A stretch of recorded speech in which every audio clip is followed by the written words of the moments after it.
उस दिन उनको कमल सचमुच सच्चे हमसफ़र लगे थे। आज के और उस दिन के कमल में कितना फ़र्क आ गया है, इसे सिर्फ वे ही महसूस कर सकती हैं थी। अब वे बड़े बड़े लोगों में बैठने उठने लगे थे और चाहते थे कि पत्नी भी वैसा ही करे, पर उनको ऐसी महफिलों में जाकर अपनी और अपने कीमती वस्त्रों व गहनों की प्रदर्शनी करना अच्छा नहीं लगता था। एक दिन दोनों कार से कहीं जा रहे थे। एक गरीब आदमी जिसकी दोनों टांगें बेकार थी, फिर भी वह मेहनत करके कुछ बेच रहा था, उनकी गाड़ी के पास आकर रुक गया और उनसे अपनी वस्तु खरीदने का आग्रह करने लगा। सरिता अपना पर्स खोलकर पैसे निकालने लगी, लेकिन कमल ने उन्हें डांट दिया। क्या करती हो? यह सब इनका रोज का काम है। तुम तो बस पर्स खोलने का बहाना चाहिए। चलो गाड़ी के शीशे चढ़ाओ। उनका दिल भर आया और उन्हें अपना एक जन्मदिन याद आ गया। शादी के बाद जब उनका पहला जन्मदिन आया था, उन दिनों उनके पास गाड़ी नहीं थी। वे दोनों एक पुराने स्कूटर पर चला करते थे। वे लोग एक बेकरी से केक लेने गए थे। कमल के पास ज़्यादा पैसे नहीं थे, पर फिर भी उन्होंने एक केक लिया और एक फूलों का गुलदस्ता लेना चाहते थे। बेकरी के बाहर एक छोटी बच्ची खड़ी थी। ठंड के दिन थे। बच्चों ने पैरों में कुछ भी नहीं पहना था। ठंड से वह कांप रही थी। उसकी हालत देखकर वो रो पड़ी थी।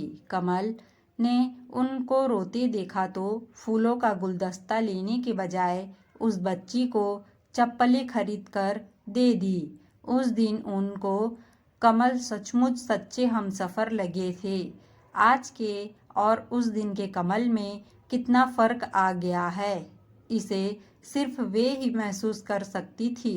तब उनकी आंखें भर गई थी। उन्होंने कमल से छिपाकर अपनी आंखें पोंछ ली थी। सरिता की एक आदत थी कि वे ज़्यादा बोलती नहीं थी, लेकिन मिलनसार थी।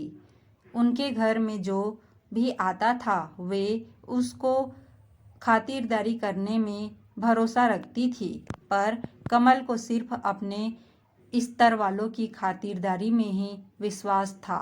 उन्हें लगता था कि एक पल या एक पैसा भी किसी के लिए व्यर्थ गंवाना नहीं चाहिए। सरिता की वजह से दूर दूर के रिश्तेदार कमल के घर आते थे और उनकी तारीफ भी करते थे। सरिता भाभी को खाना खिलाए बगैर कभी भी आने नहीं देती है, या फिर सरिता भाभी के घर जाओ तो लगता है जैसे वे हमारा ही इंतजार कर रही थी। वे इतने अच्छे तरीके से सबसे मिलती है आदि, लेकिन उनकी बेटी ही उन्हें कुछ नहीं समझती है। रमा ने कभी भी माँ को अपना हमराज नहीं बनाया। वह तो सिर्फ अपने पापा की बेटी थी। इसमें उसका कोई दोष नहीं है। उसके पैदा होने से पहले कमल के पास बहुत पैसा नहीं था, लेकिन जिस दिन वह पैदा हुई उसी दिन कमल को एक बहुत बड़ा ऑर्डर मिला था और उसके बाद तो उनके घर में पैसों की रेल मपेल शुरू हो गई। कमल समझते थे कि यह सब उसकी बेटी की वजह से हुआ है, इसलिए वे रमा को बहुत मानते थे। उसके मुंह से निकली हर बात पूरा करना अपना धर्म समझते थे, जिसमें रमा जिद्दी हो गई थी। सरिता उसकी हार जिद पूरी नहीं करती थी, जिसके चलते वह अपने पापा के ज़्यादा नज़दीक हो गई थी। धीरे धीरे रमा अपनी ही माँ से दूर होती गई। कमल हरदम रमा को सही और सरिता को गलत ठहराते थे।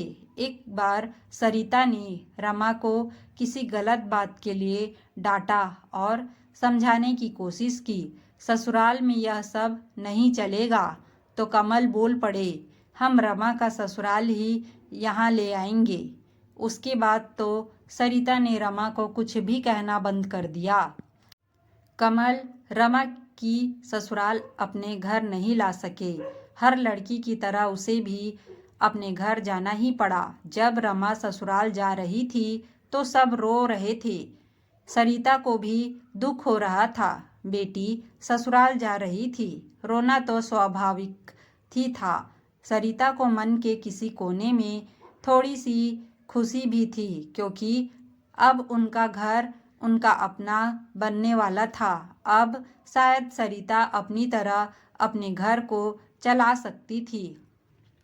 जब से वे इस घर में आई थी, कोई न कोई उन पर अपना हुक्म चलाता था। पहले सास का, ननंद का, फिर बेटी का। घर पर राज हो गया था, लेकिन अब वे अपना घर अपनी इच्छा से चलाना चाहती थी। रमा अपने घर में खुश थी।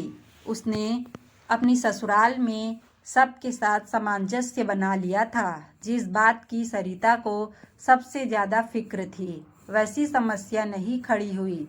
सरिता भी खुश थी अपना घर अपनी इच्छा से चलाकर, लेकिन उनकी खुशी में फिर से बाधा पड़ गई। रमा घर आई और कहने लगी, पापा, माँ तो बिल्कुल अकेली पड़ गई है, अब भैया की शादी कर दो।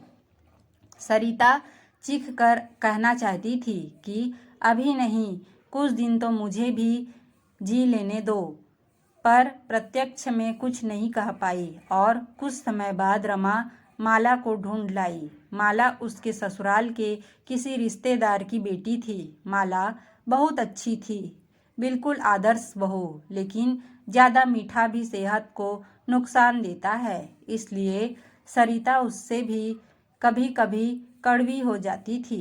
माला बहुत पढ़ी लिखी थी। वह सरिता की तरह घर गुस्सू नहीं थी। वह मोहित के साथ हर जगह जाती थी और बहुत अच्छी अंग्रेजी भी बोल लेती थी। इसलिए मोहित को उसे अपने साथ हर जगह ले जाने में गर्व महसूस होता था। उसने रमा को भी अपना बना लिया था। रमा उसकी बहुत तारीफ करती थी। माँ, भाभी बहुत अच्छी है, मेरी पसंद की है। इसलिए ना सरिता को हल्के रंग के कपड़े पसंद थे। आज तक वे सिर्फ कपड़ों के मामले में ही अपनी मालकिन थी, लेकिन यहाँ भी सेंध लग गई। माला सरिता को सलाह देने लगी, माँ, आप इतने फीके रंग का मत पहना करें, सोख रंग पहने, आप पर अच्छे लगेंगे। कमल कहते, अपनी सास को कुछ मत कहो, वे सिर्फ हल्के रंग के कपड़े ही पहनती है। मैंने कितनी बार कोशिश की थी इसे गहरे रंग के कपड़े पहनाने की, पर इसे तो वे पसंद ही नहीं है। कब की थी कोशिश? कमल सरिता कहना चाहती थी, एक बार कह कर तो देखते, मैं कैसी आपके रंग में रंग जाती। पर बहू के सामने कुछ नहीं बोली। आज सुबह रमा को घर आना था। उन्होंने रसोई में जाकर कुछ बनाना चाहा, पर माला आ गई। माँ, लाइए, मैं बना देती हूँ। नहीं, मैं बना लूँगी। ठीक है, मैं आपकी मदद कर देती हूँ, उन्होंने प्यार से बहू से कहा। नहीं माला, आज मेरा मन कर रहा है तुम सब के लिए कुछ बनाने का। तुम जाओ, मैं बना लूँगी। माला चली गई। पता नहीं क्यों खाना बनाते समय उन्हें ज़ोर ज़ोर से खांसी आ गई। मोहित वहाँ से गुजर रहा था। वह माँ को अंदर ले कर आया और माला को डांटने के लिए अपने कमरे में चला गया। सरिता उसके पीछे जाने लगी ताकि उसे समझा सके कि इसमें माला का कोई दोष नहीं है। वे कमरे के पास गई तो देखा दोनों भाई बहन बैठे हुए थे। रमा आ चुकी थी और उनसे मिलने के बजाय पहले अपनी भाभी से मिलने चली गई थी। उन्होंने जैसे ही अपने कदम आगे बढ़ाए, रमा की आवाज़ उनके कान में पड़ी। माँ को भी पता नहीं क्या जरूरत थी किचन में जाने की। तभी मोहित बोल पड़ा, पता नहीं क्यों माँ समझती नहीं है। हर वक्त घर में कुछ न कुछ करती रहती है जिसमें घर में कलह बढ़ती है। मेरे और माला के बीच जो खटपट होती है उसका कारण माँ ही होती है। क्या मैं माला और मोहित के बीच कलह का कारण हूँ? सरिता सोचती ही रह गई।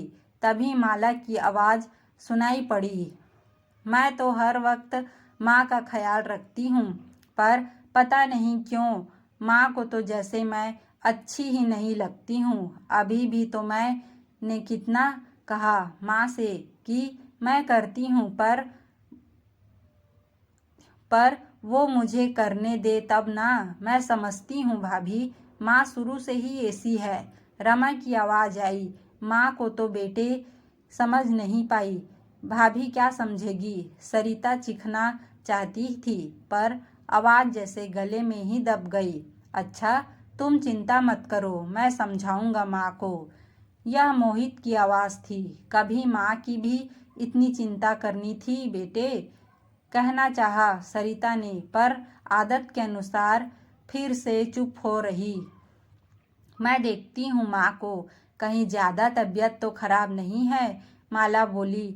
जब अपने ही मुझे नहीं समझ रहे तो तू क्या समझेगी जिसे हर घर में आए कुछ ही समय हुआ है? सरिता के मन ने कहा। इधर आसमान में बिजली के कड़कने की तेज आवाज़ आई तो वे ख्यालों की दुनिया से बाहर आ गई। दरअसल दोपहर का खाना खाने के बाद जब वे बाजार जाने के लिए घर से निकली थी तो सिर्फ बादल थे, पर जब जोर से बरसात होने लगी तो वे एक बारजे के नीचे खड़ी हो गई थी और अब फिर सोचने लगी कि अगर वे भीग कर घर जाएगी तो सब क्या कहेंगे। रमा अपनी आदत के अनुसार कहेगी, माँ को बस भीगने का बहाना चाहिए। कमल कहेंगे, कितनी बार कहा है कि गाड़ी से जाया करो, पर नहीं। मोहित कहेगा,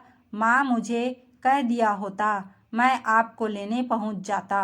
बहू कहेगी, माँ कम से कम छाता तो ले ही जाती। सरिता ने सारे ख्याल मन से अंततः निकाल ही दिए और भीगते हुए अकेली ही घर की तरफ चल पड़ी।